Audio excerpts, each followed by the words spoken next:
You drooled on my fingers. Oh no, that's not even drool, that's vomit. Ugh.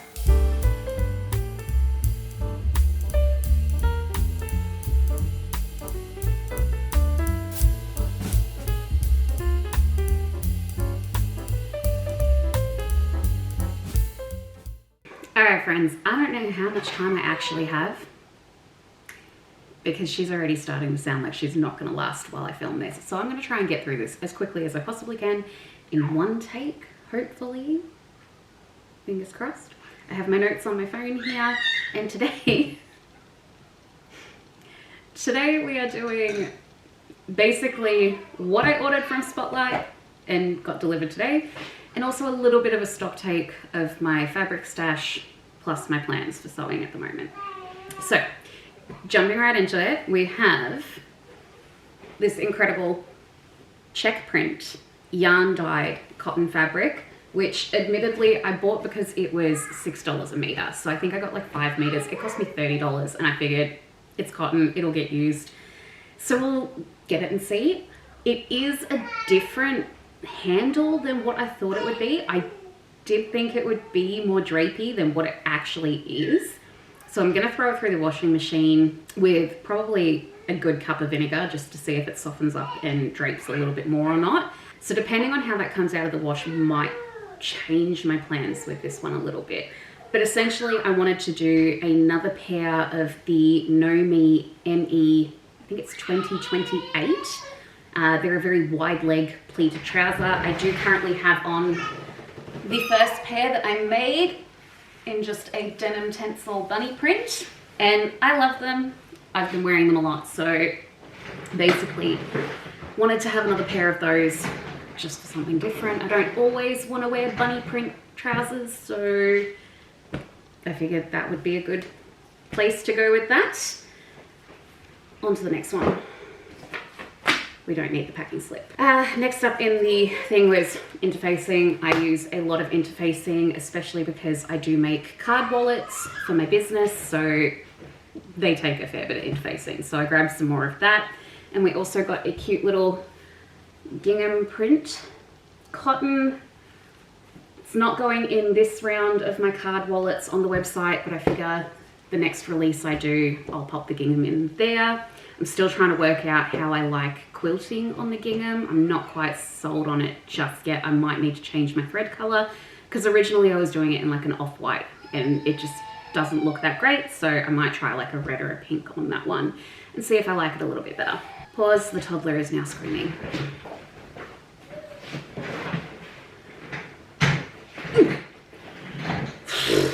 We're back with a visitor because I can't have her on the living room floor if I'm not in there to supervise when the toddler is running around. He doesn't want to take his nap today. So I also got this purple linen cotton blend, just a couple of meters. I've been trying to figure out what I actually like wearing and what looks good on me. So the problem I'm having is that what I necessarily like, it's not that the colors look bad on me, but they don't necessarily complement my skin tone as well as I wish they did. So I'm trying to incorporate a little bit more jewel tone into my wardrobe because I tend to sway heavily into like the neutral earth tone type palette. And it looks great, but like it doesn't really complement any of my colorings. So we're gonna try and just change it up a little bit. So I figured a new shirt. I was looking at the shirt patterns on Mood Fabrics because I am 100% a cheap bitch and I don't want to be spending too much on patterns, especially when I never know if what I'm going to end up with I'm going to like. So I was thinking the clay blouse for that one. From memory, it's a little bit of a not quite 3/4 sleeve on it. Just a basic shirt pattern. Figured those are always handy to have, especially as in Australia we are heading into summer. So that is that one. And then the last thing I got in my order is, after I just said I was trying to like go away from the earth tones a little bit, I'm a sucker for an earth tone, sue me. We got a couple of meters of this really cool tan lightweight denim. It is quite rigid, which I'm a little bit nervous of because after 3 kids, my body is very, very soft and I do love a little bit of give in my clothes. So the fact that that has pretty much no give from what I've seen so far, I am a little nervous but we will see how it turns out. I was thinking a pair of barrel leg jeans. I don't have a pattern in mind for that just yet. I need to do some researching for that because I'm not quite sure. Like I know Style Arc has a barrel leg jean pattern and I think there are a couple of others. So I'm gonna have a look and see what I think would work the best, especially because at the moment I am still very plus sized post third baby. She's only she's not even 6 months old. She's only 5 months old. So we're being kind to ourselves. We're slowly dropping weight, but we're not trying to rush it. So, you know, we'll see what I can find that will work with that. By the way, they are literally just getting tossed on the floor because I still have to pre-wash them. So I'm not stressing about that. Coffee break. You drooled on my fingers. Oh no, that's not even drool, that's vomit. Ugh. Gross. Alright, next fabric, I have the same fabric that I'm currently wearing. It's my bunny print tencel. I got this a couple of years ago coming up to Easter time when it was on sale and very, very cheap. With the idea of making like matching family outfits, that never happened. So it sat in my stash for like a good 2 years. And that's when I decided to use it for the pants that I'm currently wearing. They did have a matching top, but the one that I made, it's a little bit too big. It doesn't feel as secure as I would like it to be. So I do plan on remaking it, but I still have a ton of this fabric. So little Ted here is going to get a pinafore style dress. I can't remember the name of the pattern, but it will probably go up on the screen somewhere because I do plan on inserting pictures for the patterns that I'm planning to use. So I will add that in and you'll be able to see it. But basic baby pinafore dress, nothing too fancy, shouldn't be too hard to do. And then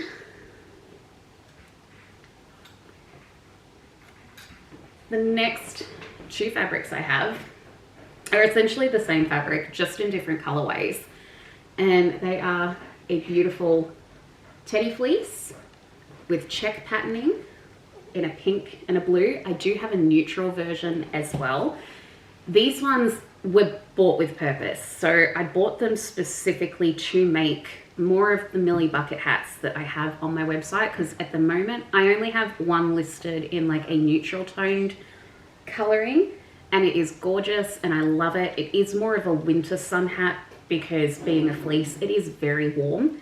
But they're fantastic for winter because just because it's cold does not mean that UV rays are not attacking our skin. And if you're like me and very, very low on melanin, then you need that sun protection no matter what time of year it is. So, you know, we have an option. If you're not a beanie person, these will offer you the sun protection while also being really cute. I can actually show you.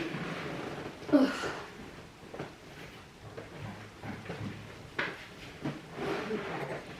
So this is my personal Millie hat. I did make one for myself because, like, look at how cute it is. Like, this thing is the cutest bucket hat that I have ever seen. And it's lined in a gorgeous turmeric type color. So absolutely love those. As I said, there is one in that color listed up on my website because that was basically just the test run. So it is up there at the moment. And then eventually there will be a couple of the blue and the pink as well. And I think I have enough fabric to make another 1 or 2 of the neutral. Eventually they'll be released in like different patterns and things like that. I'm still just trying to work out what sort of vibe I want to have for the prints, because there are many, many different ways that I could go with that, and I'm not sure what would really interest people. So if you're more of a novelty kind of vibe with, like, I know I've got my wallets in bin chickens, strawberries, fried egg prints, things like that. If that's the vibe you'd like to see out of bucket hats on the website, definitely drop a comment and let me know.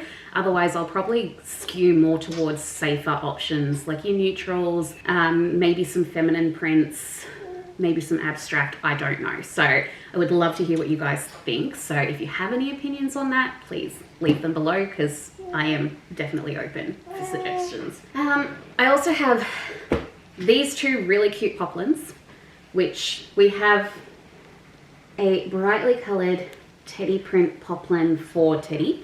Couldn't pass it up. Her nickname being Teddy, like, she has to get a dress out of that for summer. So that one we bought with her in mind, and we're going to use the Wanda dress pattern. I have made that before, as I did a bridesmaid dress in that pattern for my daughter for the recent wedding that we went to, that we were both in the bridal party for. And then I'm also going to use the same pattern to hack into a top version with this cat print poplin as well. So Miss R and Teddy will both get one of those from the Wanda pattern. You're blowing bubbles. And then last up on our current sewing plans that I already have fabric for, I have 3 different fabrics. Now, the reason there are 3 different fabrics is because I am intending to make a bag out of this. I am undecided whether it's going to be a backpack or a crossbody type bag. Regardless, it will be quilted.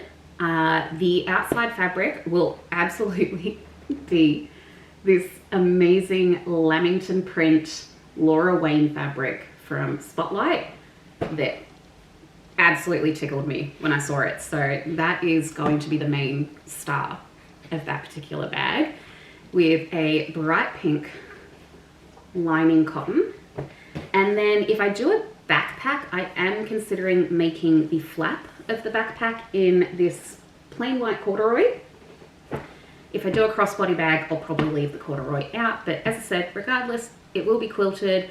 I think I'm gonna quilt the straps as well rather than buying webbing for them, mainly because I'm curious to see how it would look. So I need to have a play around with that and work out if that's what I want to do, or if I do cave and buy some complementary webbing. Again, if you have any opinions on that, whether you'd prefer a backpack or a crossbody bag, it's more your style, let me know. I've still got to do mock-ups for those, so they'll be in the pipeline at some point. And then a couple of other things that I will insert pictures for because I haven't placed the order yet. It is all in my Spotlight cart and I am just waiting to order it. A couple of festive sewing projects are on the cards as well. I do plan on making some quilted table mats for my mum, just for placemats, and maybe a table runner as well. I know that when we come over with the kids, they always get dirty, and mum only has one set, so I figure have a festive version that way. That way she has some spare placemats.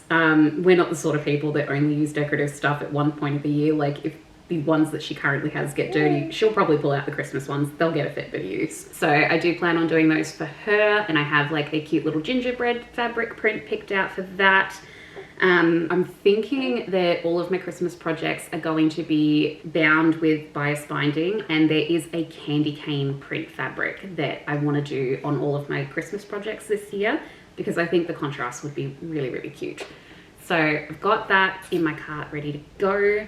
And then the other festive project that I want to get into this year, I've been seeing on Pinterest these magnificent, like they look fantastic. I don't know if I can make something quite that cool, but like we're gonna give it a red hot crack.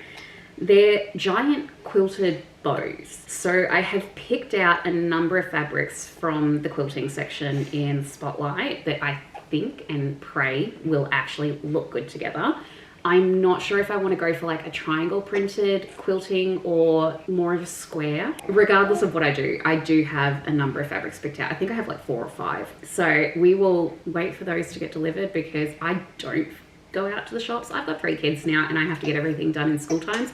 If I can avoid leaving the house, I'm going to avoid it. So we do delivery and we try and order enough that we get free delivery. And Spotlight, usually pretty quick with delivery. Like if I order it today, I'll probably get it within couple of business days, so maybe not by the end of this week, but probably Monday or Tuesday next week. Anyway, that is my current plans for what I'm planning to sew in the next couple of months. So if you're interested in seeing any of those projects come to life, feel free to subscribe. I don't have a regular schedule for uploads at this stage. I am hoping to get a video up every 2 weeks now that I am back from the maternity leave I kind of took without actually saying so, but you know, things happen. Pregnancy sucks, newborns are hard, and you know, we're out of that now. So we're back at a place that we can start getting some stuff done, and we're gonna do our best. So hopefully every 2 weeks, at least once a month. If you're interested, stick around. I'd love to have you, and I'll talk to you all soon.